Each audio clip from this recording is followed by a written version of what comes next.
Welcome to The Detail. I am your host, Cathy Antunes, and you are listening to The Detail on WSLR 96.5 LPFM in Sarasota, Florida, and WBPV 100.1 LPFM in Bradenton, Florida.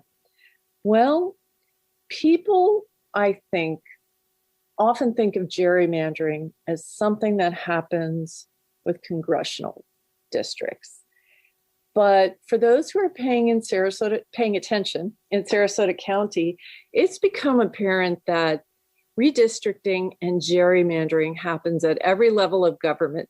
So today, I have with me Ron Collins, who is our resident expert in Sarasota County about redistricting, our population changes, and what's really been going on with our county commission districts. It's been in the news, but we're going to unpack it today with really a man who spent so much time taking a look at this.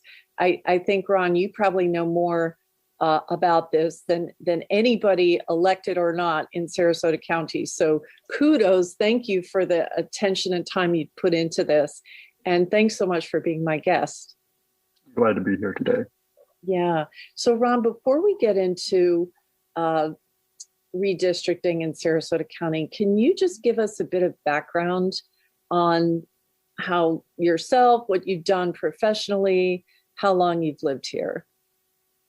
Well, I was born and raised in Manatee County, and in the middle 70s, I left and found out that 60% of the world's population was not over 60 years old, and was quite excited about that fact, and did not come back until I was ready to come back to the land of 60-year-olds. Mm-hmm. And so I, although I'm a native, I did spend a long time in other places. And after my son went to university, my wife and I moved back and enjoyed the retirement lifestyle here. Mm-hmm. Professionally, I was in development and construction industry and worked throughout the Western Hemisphere on large-scale projects, and have a degree in engineering and degree in economics. And in my retirement, I have paid closer attention to politics and government, and have tried to do my penance by helping neighborhood groups understand the rezoning process. And in doing that, I became acquainted with the redistricting problem. And since I have owned a number of software companies as well, I did a little investigation and found that there were some faulty data being used in the 2019 redistricting, and got involved with that.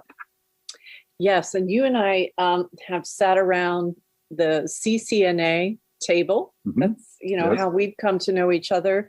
But for those who may not be familiar, in the city of Sarasota, there is an organization called the Coalition of City Neighborhood Associations, and neighborhood associations from all over the city of Sarasota send a representative to sit at that table and discuss local issues. It's a terrific group and a terrific model, actually, for communities who want to facilitate networking among residents and citizens. So Ron, that's how I really got to know you.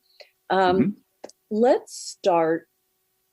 I want to start with the single member district election in 2018, because, in Sarasota County in 2018, a group called the Sarasota Alliance for Fair Elections responded to community concern that county commissioners really weren't responsive or accountable to the people they represented in their district. And so before 2018, we had a system where commissioners were elected at large. So there were 5 districts, but a commissioner running was elected by all of the voters, even though they were from a particular district. And it's basically with an at-large system in Sarasota, kind of like running for Congress, because you're trying to reach a population of over 400,000 people. And this is for a county commissioner job.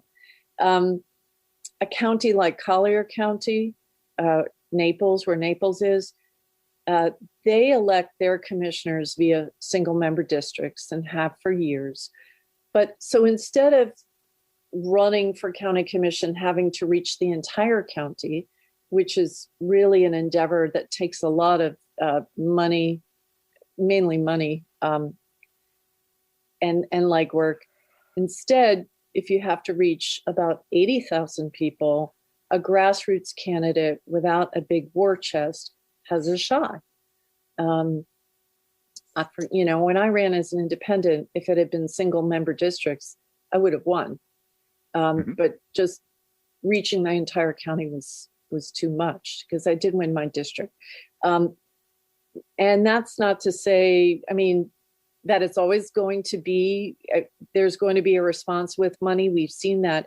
But the idea, Ron, we saw Al Mayo voting against his district interests when it came to Siesta Promenade, and people were shocked. We saw Mike Moran voting against his district when it came to preserving the celery fields. And I think people from his district, District 1, were shocked that they were there. And yet it didn't matter to the person who was supposed to represent them. He voted against their interests. So with that as a launching point, Ron, what did you see? What did you witness when it came to, because immediately after that passed, the county commission in late 2018 started making moves to redistrict prior to the 2020 census. And why should that be something we remark on, and what did you see? Well, what I saw was a political reaction that I think goes back to an article that was written in Sarasota SRQ magazine. And there, one of the journalists proposed that if single member districts were to be adopted, that District 1 would most likely change hands from a Republican seat to a Democratic seat. And shortly after that article appeared, at least by the deposition that one of the Republican operatives gave during the recent court case about redistricting in Sarasota County, he set about to make sure that that would not happen. And during the run-up to the 2019 redistricting, the county commission asked staff to evaluate the population and whether we needed to be redistricted. Mm-hmm. And the county staff came back with professionally defensible population estimates that said that our districts were not unbalanced by population, and that they met the safe haven, and that there was no impetus to redistrict. That was not well received, in my view, because it did not fit the narrative that we had to redistrict. So I want to stop you for a second, Ron, sure, because you said something really important. You said that the Sarasota Magazine article that came out after single member districts were approved indicated that District 1, given the party registration, the voter party registration, was likely to change from a Republican district to a Democratic district, just via party. Yeah. And I just want to point out that in Sarasota County, I actually published a column about this a few years ago, because I went to the supervisor of elections office. As far as I had known, lived here since 99, it was a one-party county commission. But I went and posed the question. They have terrific people at the supervisor of elections. And I believe it was Barbara Bain, who was helping me. I was like, how long has it been this way? How long has it been a one-party county commission? And she went back and told me that it had been almost 50 years. So it's over 50 years now. So we've had, a one-party system, or just because of voter registration, for over 50 years in Sarasota County. And, Ron, when I do talks and I ask people to name their 5 county commissioners, and these are people who are coming to a talk on local politics, so they follow, right? Most of them can't do it, and they know that they can't name them all. So when they're going in that voting booth, a lot of the time people are just voting along party lines. They're checking a box with an R or a D next to it. So that was a pretty seismic shift. If you have single member districts, the current power dynamic, as you pointed out, would have changed, and at least one of the districts was likely going to be a different party. So you think that was really the impetus for looking at these Mr. Wachter, in his deposition under oath, said that it was his impetus, and his map was the one that was adopted by the county commission in 2019. Mm-hmm. And what it did was move about 30,000 Republican-leaning voters from District 2 to District 1, while moving about 20,000 Democratic-leaning voters out of District 1. So for the 2020 election, District 1 was presumably a safe Republican district. And so they were trying to protect the incumbent Republican. Correct. And that's the federal judge who heard the challenge to the 2019 redistricting. In his ruling, he said that it's not unlawful in the county, unlike in the state. It's not unlawful to engage in hardball partisan gerrymandering and incumbent protection. And that he saw that this scheme that was employed in 2019 was nothing more than that. So that's someone who is fairly removed from the entire situation, being a federal judge in Tampa, and he saw it for that. And I will accept his judgment that is what it was. That's what it was. So Ron, this may not be something you've really looked at, but I wanted to just check in. Why would it be illegal at the state level, but not the county level, to engage in partisan gerrymandering? I mean, that's what the judge said. There's no law against it at the county level, but there is at the state level. Correct. In 2010, I believe, or in the prior to the 2010 redistricting, 2011 redistricting, the citizens of the state of Florida adopted 2 constitutional amendments. One was to determine how U.S. congressional seats are districted, and the other is for state Senate and state House of Representatives seats. And the reason that there are 2 is the federal government, our U.S. Constitution has more stringent requirements for certain congressional criteria than the state does. And so there are 2. And what they say is essentially that you're not going to favor or disfavor an incumbent, that you're going to avoid splitting communities of interest, that you're going to keep cities together when you can, so that communities that share the same sort of needs from government can have a representative championing their cause, and that they'd be compact. And this was favorably adopted by the citizens. You may remember that after the redistricting in 2011, a lawsuit was brought saying that the Florida state constitutional amendments were not adhered to in the redistricting, and it went through a long court battle.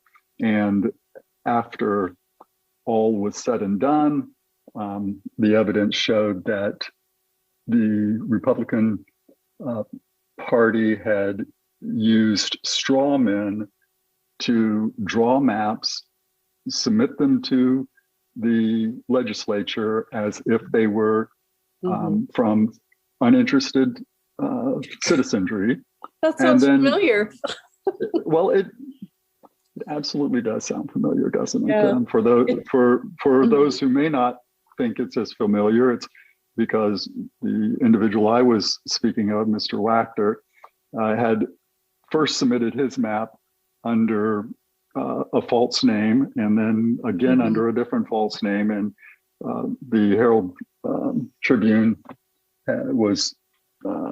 they had enough resources to actually track down that it came from Mr. Wachter, who did in the end admit that he was the man who drew the map.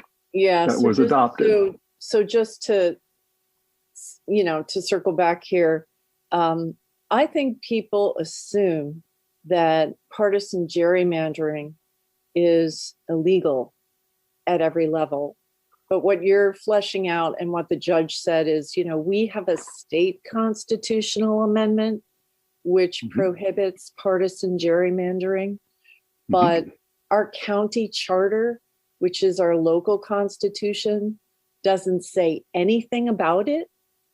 And because it's silent, and because the state constitution this judge says it doesn't apply at the local level, we really don't have any protection from partisan gerrymandering at the county level. And it's worse than that, because the U.S. Supreme Court has said that partisan gerrymandering is outside of their purview, and that and there have been several cases, and one of the most egregious in my mind is in North Carolina. There was racial gerrymandering, but it was excused by the fact that the stated purpose was to gerrymander the parties. And just because most of the Black voters were also registered Democrats, then you could gerrymander the Democrats, and it was of no problem that you were also gerrymandering on a racial basis. So so now we've had other cases, and the U.S. Supreme Court has said that partisan gerrymandering is politics, and they will not interfere. And so, unless we do adopt a charter amendment, which I think would be appropriate to take the fair districts amendment from our state constitution and apply them to our county. Without that, we are going to most likely be facing partisan gerrymandering on a regular basis here. Because what's happening with the redistricting contemporaneously is the county commission wants to repeal single member districts and go back to an at-large system. And we are going to get to that. But I did want to explain to the audience, for those of you, we've referred to Mr. Wachter, Bob Wachter, a number of times. He submitted the maps in 2019 under a false name. The name was Adam Smith, which is somewhat poetic because Adam Smith wrote about capitalism and talked about the invisible hand. So Mr. Wachter was attempting to be an invisible hand, not so invisible, really. This is a man who has headed up the Sarasota GOP. He's been the party chair, the local party chair. He also engaged in identity theft of a Republican candidate that was not of his liking, and stole her identity and made contributions to Democrats in her name in order to suggest that she was a rhino. So Mr. Wechter, for listeners of the show, is somebody we know, but I did want to make it clear in case you're new here, and I hope we get new listeners, that this was somebody who in 2019 submitted a map to the county commission. So who says local politics is no big deal, right? I mean, there are people who really want to control who sits in those county commission seats. And one of the reasons that I think that should be brought forward about why that is one of the greatest sources of wealth that can be generated in our county is through the rezoning of land. Yep. If land is entitled for one use or for a particular number of homes, if you can have it entitled for more homes, then it will be more valuable. Mm-hmm. And for the reasons that are good reasons, we can't sell rezoning. So we have to give it to people. And bestowing that gift upon people is the biggest function of our county commission, because almost all of the other function is done by professional staff. Yeah, so we're talking about, when it comes to local politics, bestowing that on the owners of land, right?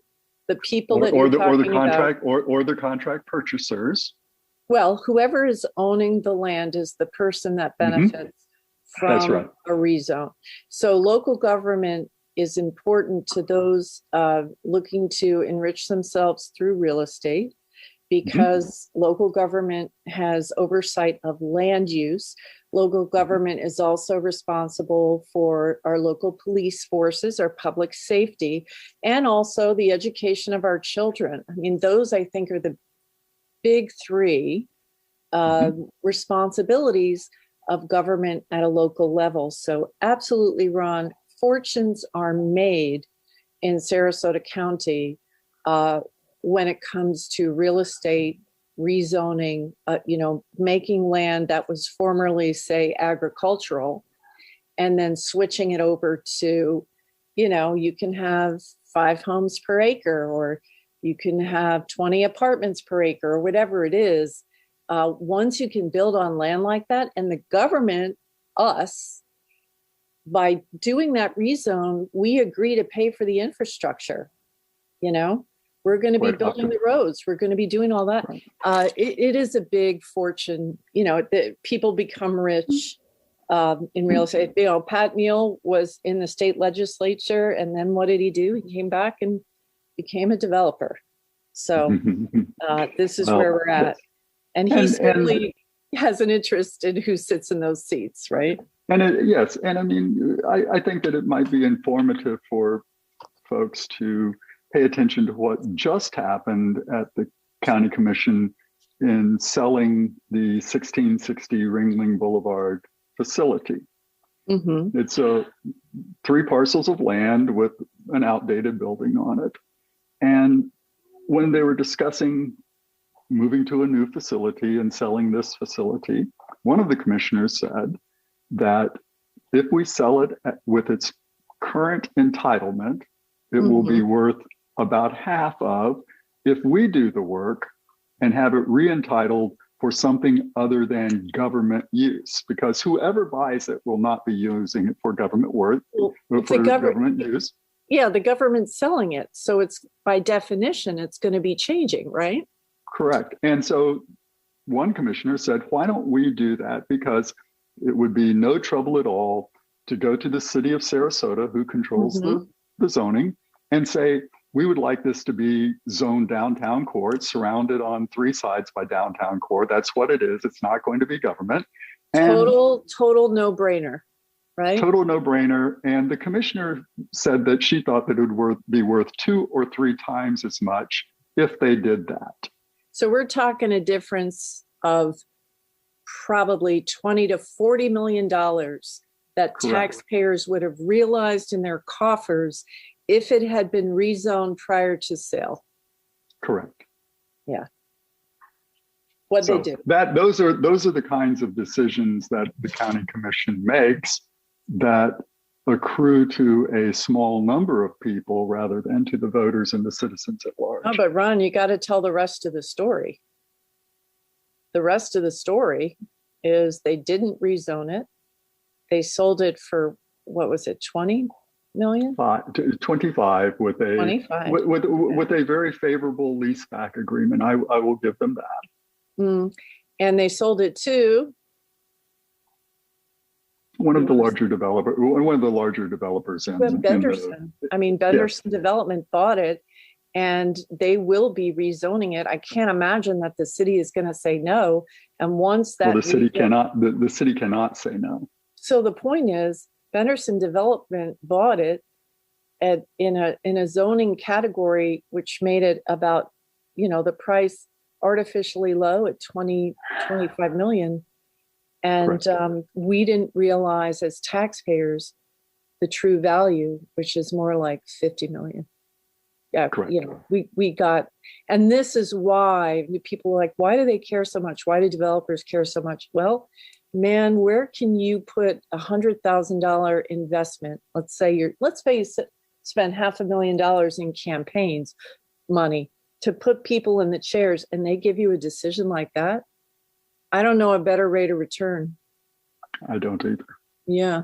Okay. So we got to get back to redistricting. Now everybody knows why it matters so much to certain people who sits in those chairs.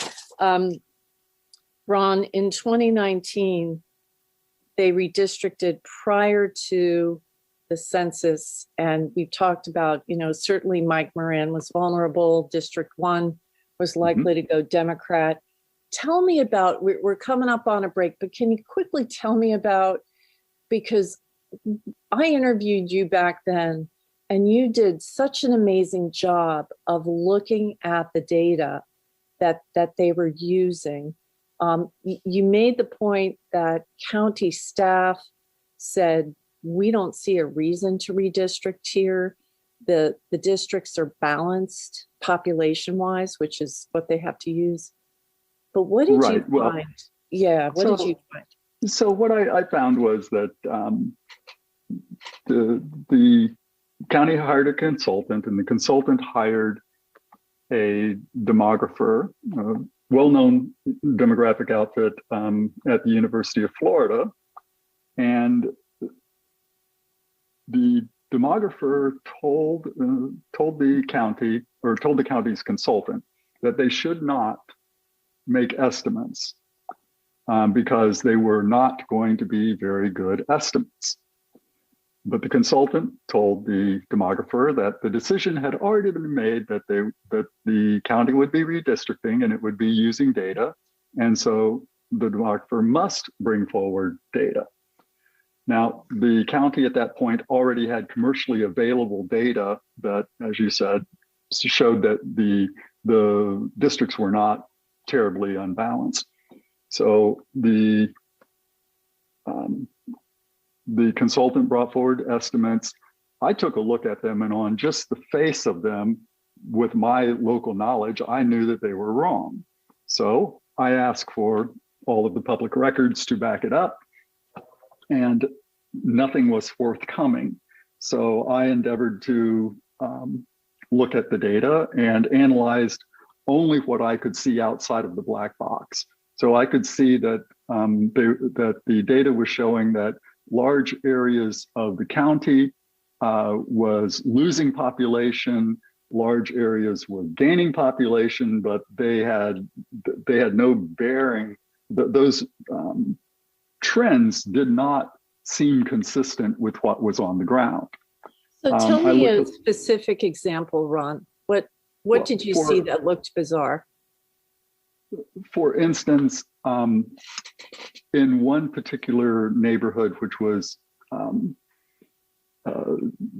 highly language ethnically minority, in 2010, I knew that neighborhood during the 2010 census had lost a lot of population. A lot of Hispanic families had left that area. Okay. By 2018, they had returned. So I would expect that those areas from the 2010 census, which showed that they were less populated than they had been previously because of the Great Recession, that then they would have growth by 2018. They did not. I looked at certain areas in Northport, and there was one neighborhood, and it said that there were, I'd forgotten the exact number, but perhaps there were 3,000 people. The estimate was that 3,000 people lived there. And I said, well, that's pretty amazing because there are only maybe 1,000 houses there. And most of those houses are 2-bedroom twin villas for active retirees. And it doesn't make sense that the average family size in each one of those villas is 3 persons, nor did it make much sense because of those, many of those homes were not homesteaded. They were second homes. So they should not be counted as population. And so I made a long list of things that looked aberrant. And the demographer came back and said, yes, we made a mistake. We made a number of mistakes. Please throw away the old maps that you used on our old estimates. Here are the new estimates. And those came, the new estimates came to us on October 29th. A week before the decision was made to use them and to go forward with redistricting. At that point, I did have the underlying formulas, and I protested and said that they were still faulty. And it turns out that I said at the time that the proposed districts would be the deviation between the largest and the smallest, the difference between the population of the largest and the smallest would be no less than 12.9%. The consultant said that it would be no more than 7%. Well, 2 years later, actually 1 year of data later, the census was taken, and it turned out that the deviation is 14%.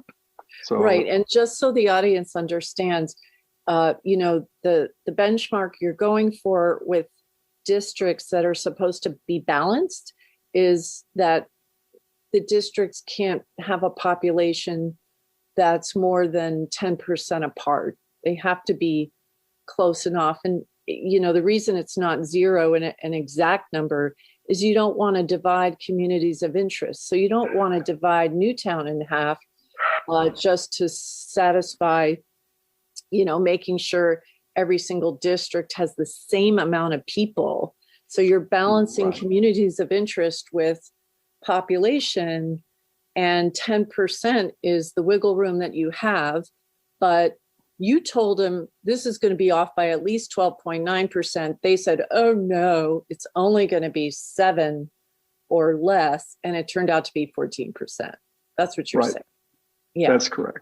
Okay. And your point is that there is this safe haven of somewhere around 10%. If it's less than 10%, and the decision makers are using, if they have a good reason to do so, like you say, avoid splitting communities of interest or using significant boundaries, because you don't want a district line to go between 2 houses. You want it to go down the middle of a major road so that everyone knows that if I live on this side, I'm in one district. If I live in another, I'm on the other.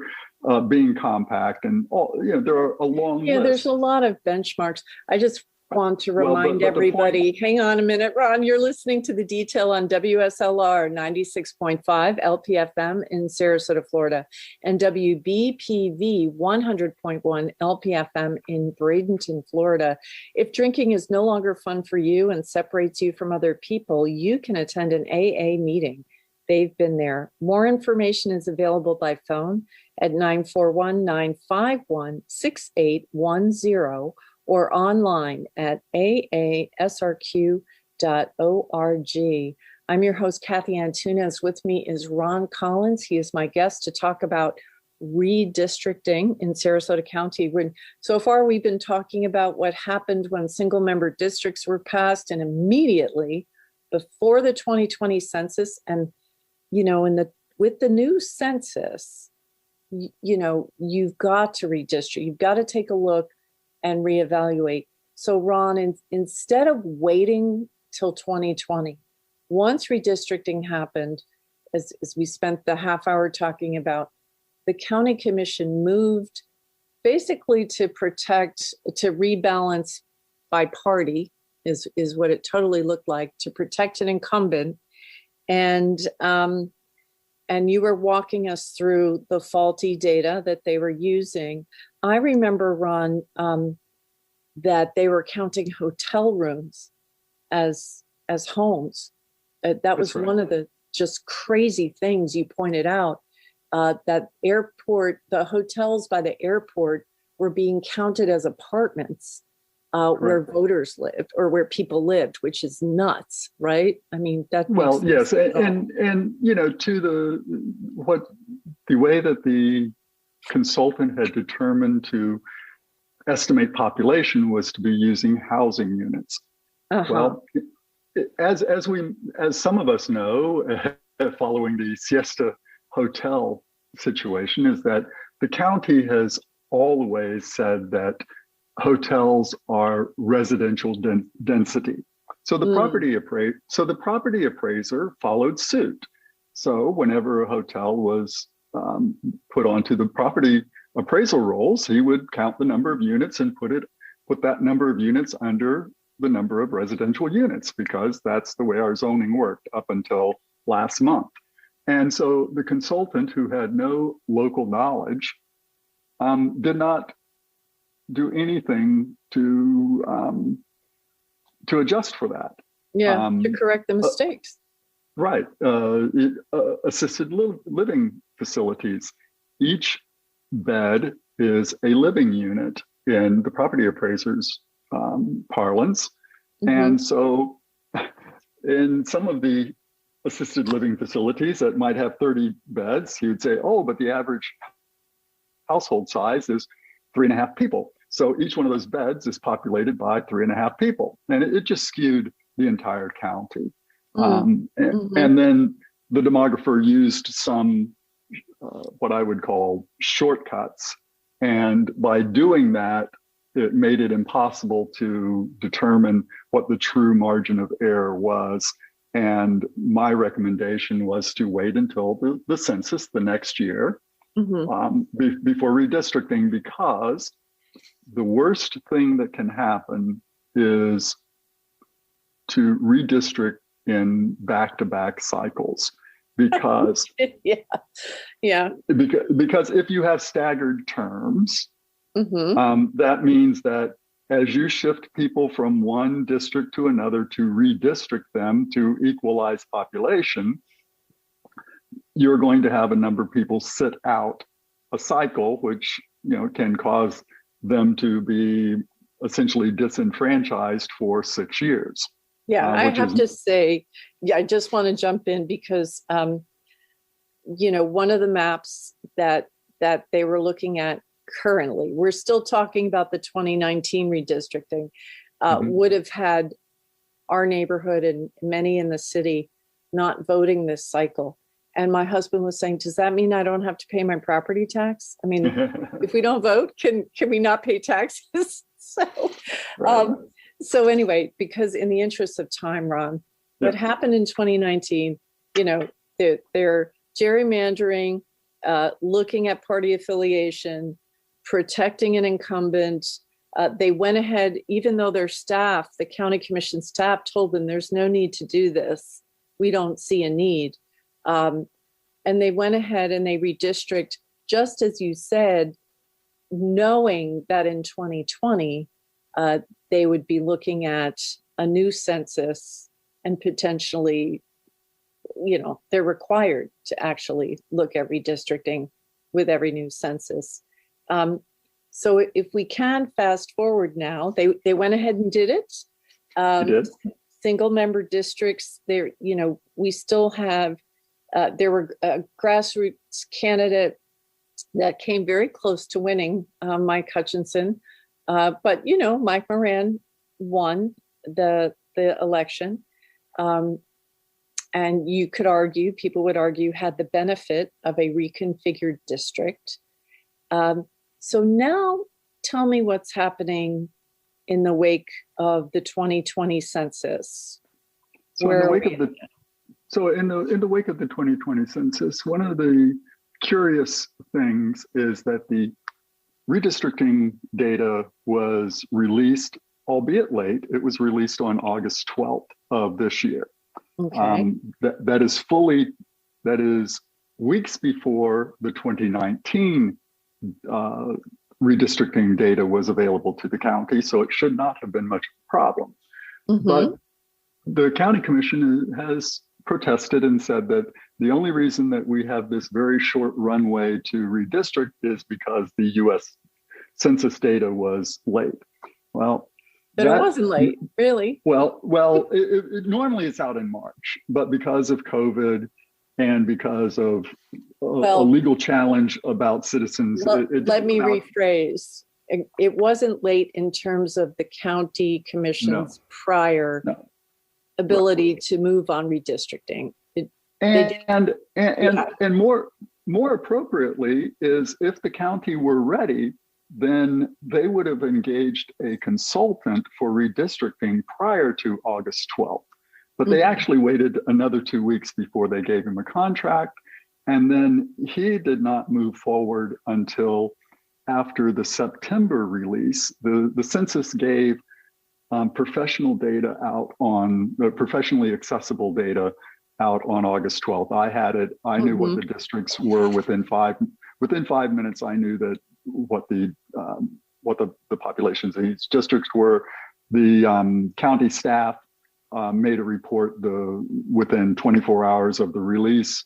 But our consultant waited until the September release when the U.S. Census Bureau gave out easy to use data for the common person to use. Okay. And so we shoved that line back. So the policy wonks got it on the 12th, like you. Yes. But for the rest of us, the abridged version of the census data came out in September. But be that as it may, they moved with lightning speed in 2019 after a November of election. So this idea that they didn't have the information is ridiculous, right? They're claiming that it was so late. Yeah. Now, remember, one of the things that you want to do is you want to have some continuity in government. And we don't want to have a wholesale swapping of districts. So a bad decision to adopt a gerrymandered map in 2019 meant that we were going to be somewhat constrained, or at least we were going to have to pick the least worst map to redistrict in 2020. To his credit, one of the commissioners, Commissioner Ziegler, in 2019 said that he would not vote for the redistricting, and another term-limited commissioner, Charles Hines, said that he wouldn't, that it would be much better to wait till 2020. And then even just this last month, Commissioner Ziegler said he was against the 2019 redistricting, but if it was going to be done, he thought that it was a temporary fix to just rebalance, and that in 2020, we ought to make reasonable and appropriate districts to move forward. Because, as you pointed out, the only mandate to redistrict is the year following each decennial census. So every 10 years, you must redistrict. You may redistrict in odd years between, but there are all kinds of constraints and shouldn't be done. There is a safe haven.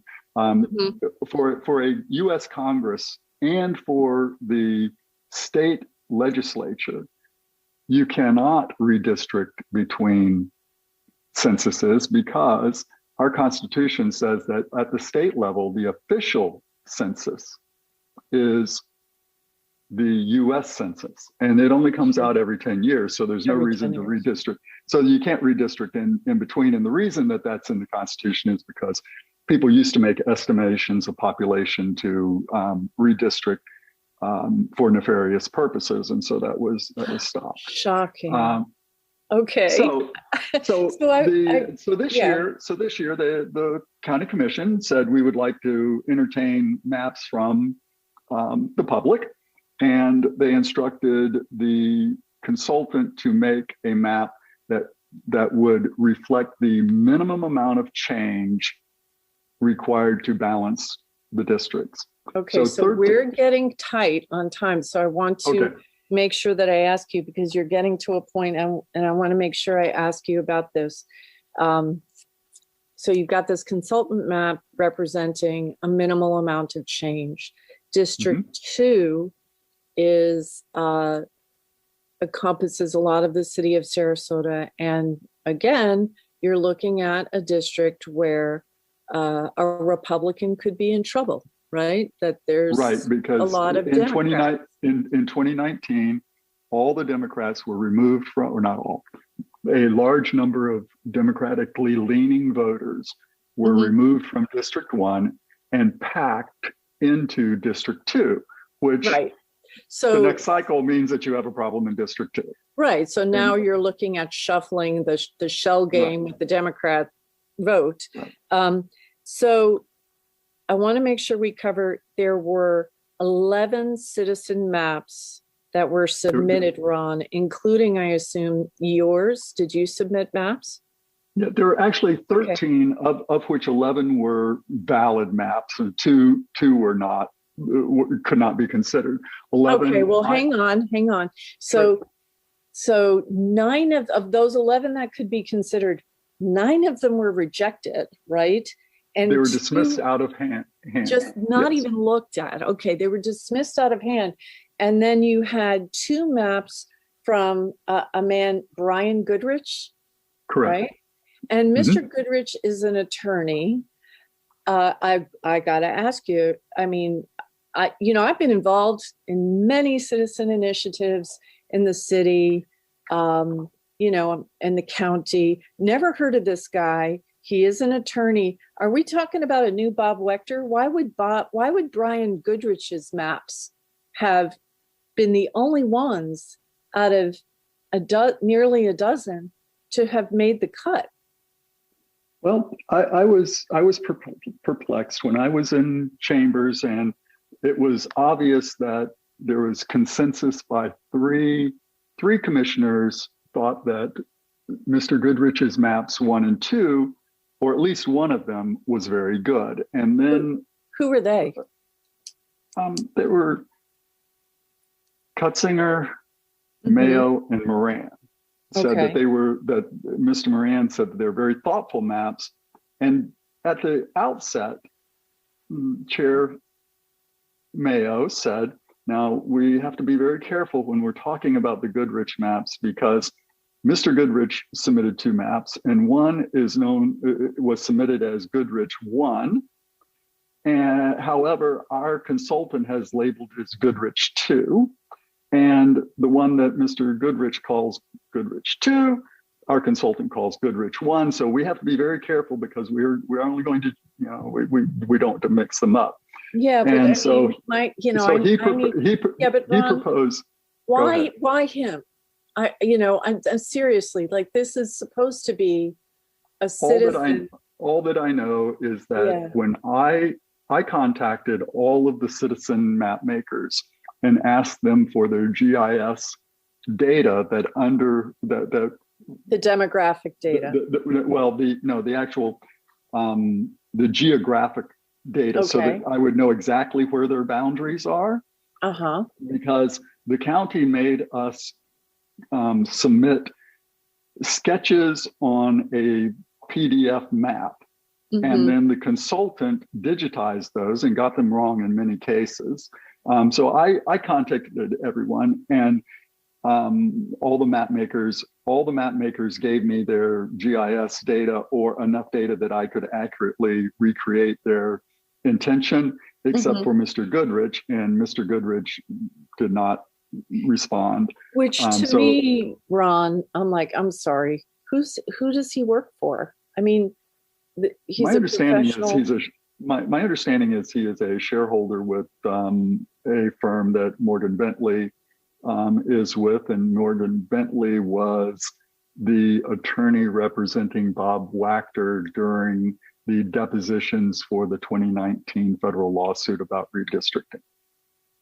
That's all that I know. Yeah. So, I mean, I think anybody with, it's a reasonable question to wonder whose interest Mr. Goodrich was representing, because this was somebody from out of left field who hasn't had any civic involvement that I can see.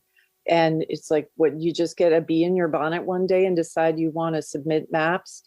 Because that's a lot of effort. Yeah, so we don't know. It was reported that when Mr. Goodrich was asked why a significant portion of the community of color in North Sarasota was disenfranchised under one of his maps, his response was that, I believe it was reported to be, that he didn't know anything about demographics.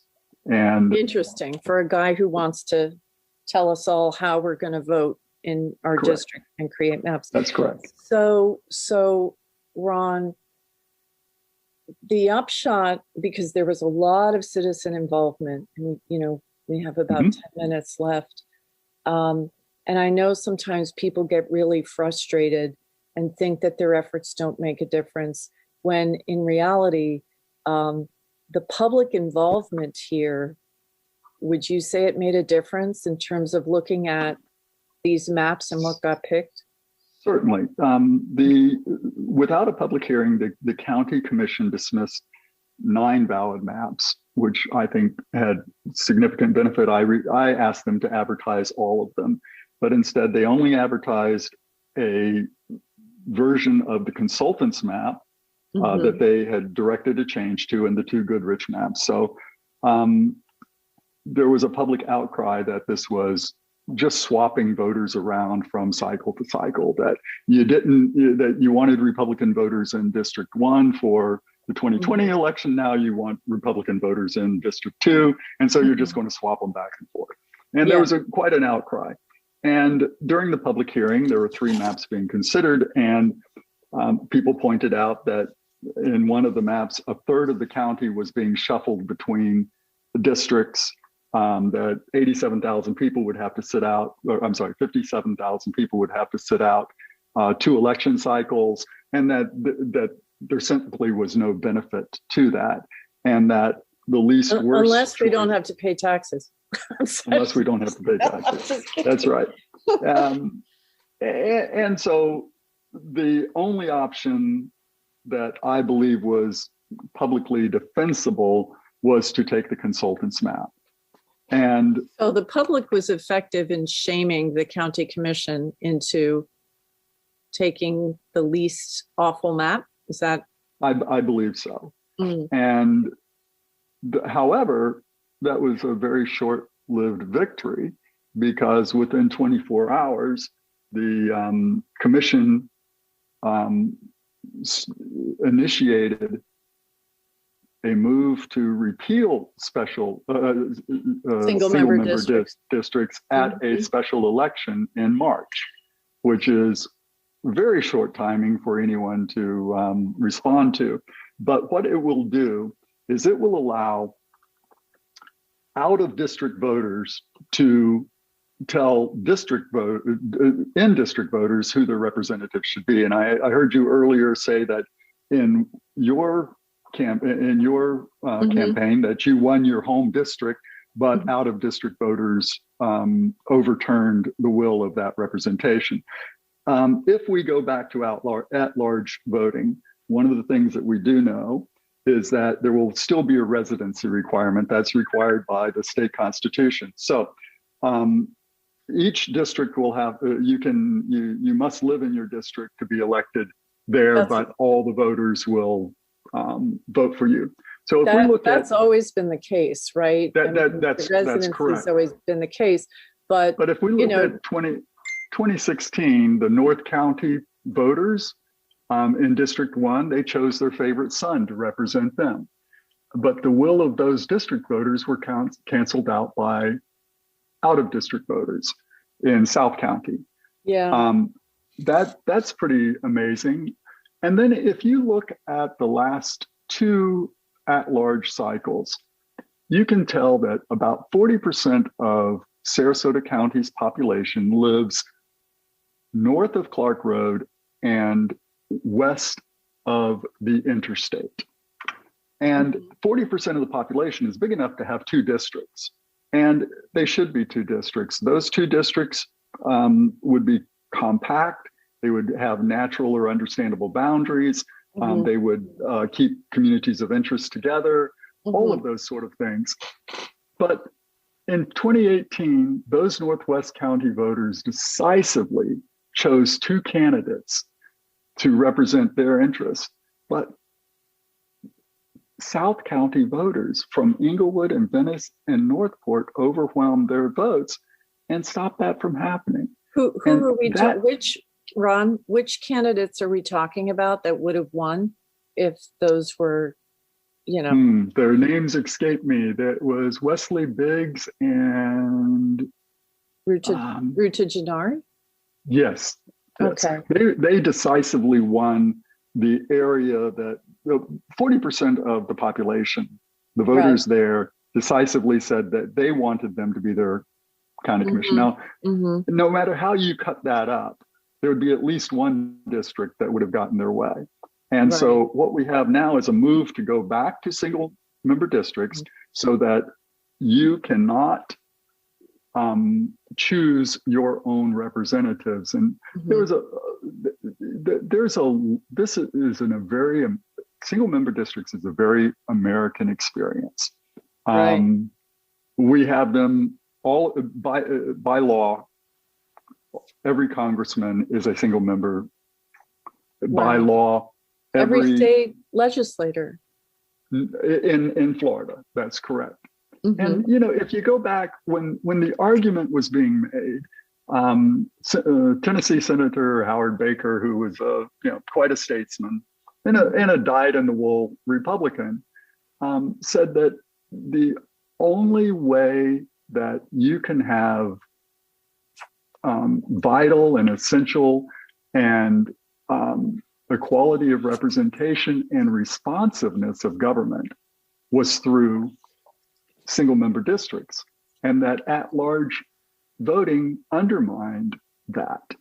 And what it does is it entirely dilutes accountability, because the people you're representing are not the ones who have the final say in whether or not you get to go back and whether or not you're elected. When you dilute the accountability by having a district, let's say 2 representative who's elected by people in districts 1, 2, 3, 4, and 5, let's face it, people in 1, 3, 4, and 5, they don't live there and they can't know the way a resident of District 2 would know whether or not that representative is actually doing right by the citizens. So it's single member districts single member districts are not an outlier in Florida. 70% of the population of Florida live in a county where they choose a county commissioner of their choice by district. Right.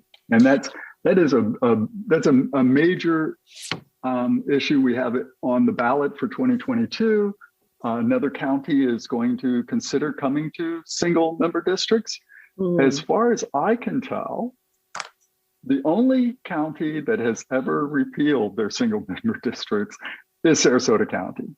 And we did it once before after a short-lived experiment, and we may do it again. But single member districts ensure accountable representation. And I would hope that we will maintain a system where voters can choose their officials, and politicians can't choose their voters.